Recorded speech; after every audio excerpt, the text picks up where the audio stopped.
sebenarnya di luar tindakan Rasman kemudian kekisruan. Jadi kita lihat ya ada salah satu advokat yang sampai berdiri di atas meja.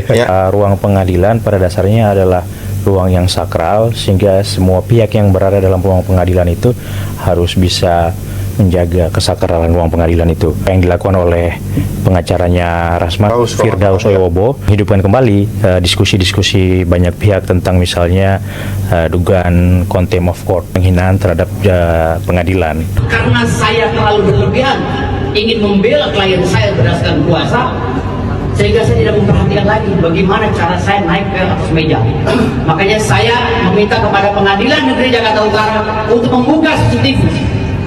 Karena itu masih menjadi pertanyaan saya.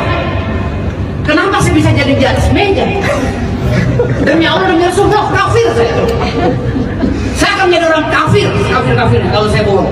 Aturan di balik itu seperti apa sih yang mengatur tindak tanduk dalam ruang sidang itu?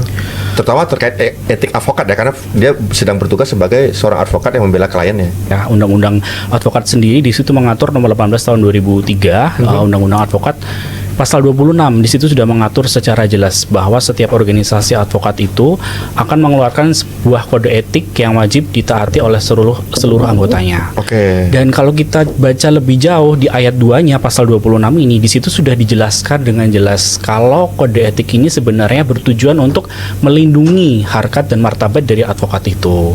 Kan kalau di teori dan kalau kita belajar ilmu hukum nih Bang, sebenarnya advokat itu kan salah satu profesi yang mulia begitu ya. Betul sekali.